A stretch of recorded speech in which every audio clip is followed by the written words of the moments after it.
Assalamualaikum warahmatullahi wabarakatuh. Perkenalkan, nama saya Muhammad Iksan Permana dari Fakultas Hukum SH Unggul. Di sini saya akan membahas tentang demokrasi bersama teman saya Andri. Menurut Anda tanggapan tentang demokrasi bagaimana? Demokrasi. Pertama kan demokrasi itu diambil dari kata demos dan kratia ya. Demos itu kan artinya rakyat, kratia itu artinya kekuatan atau kekuasaan. Jadi secara umum demokrasi itu kekuasaan rakyat. Adapun kalau dalam penerapan sistem pemerintahan dalam bentuk kayak di Indonesia itu kan, jadi seolah-olah rakyat yang punya kuasa. Jadi kekuasaan tertinggi itu ada di tangan rakyat.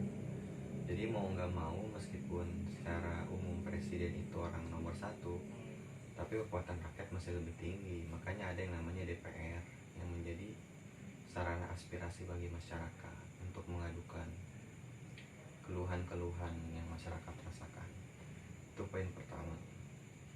Kemudian demokrasi yang ada di Indonesia ya.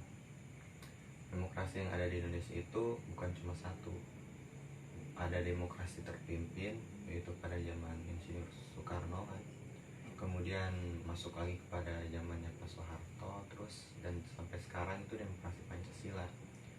Demokrasi terpimpin pada zaman Pak Soekarno itu lebih cenderung ke otoriter.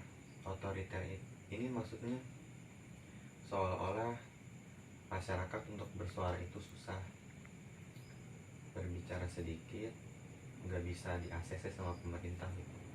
Jadi mau nggak mau keputusan pemerintah itu yang nomor satu. Jadi masyarakat kurang punya peran yang dominan. Nah, kemudian masuk tuh ke fase Presiden Soeharto, masa Orde Baru.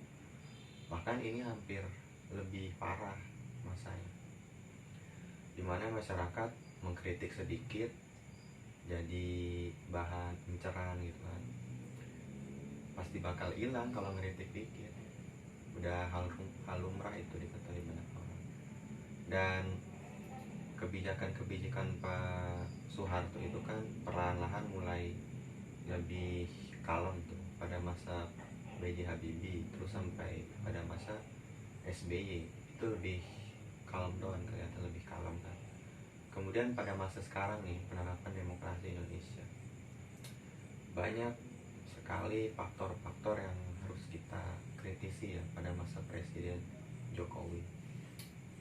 Pada fase pertama Jokowi memimpin itu pada kisaran 2014-an ya sampai 2019 itu banyak sekali hal-hal yang harus kita kritik, terutama dari segi kebebasan pers, terutama dalam masalah ya mengkritik di sosial media kan. Muncul undang-undang ITE yang orang-orang yang misal dalam tanda kutip mengkritik pemerintahan dengan kata-kata yang agak kasar langsung dijeblosin ke penjara. Contohnya siapa? Ahmad Dhani kan? Pernah dia sudah jeblosin penjara. Kemudian di fase pemerintahan yang kedua nih yang sekarang Pak Jokowi, mulai banyak lagi kasus-kasus yang menurut saya itu nggak sejalan dengan prinsip-prinsip demokrasi. Mulai dari kekerasan ketika orang menyuarakan aksi seperti demo-demo kan.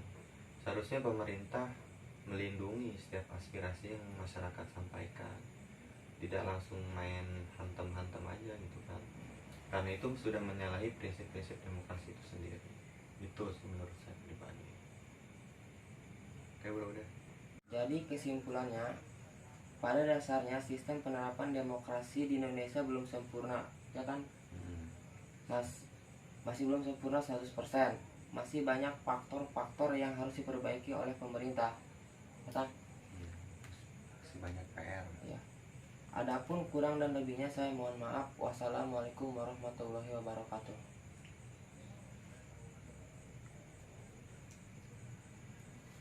Yes.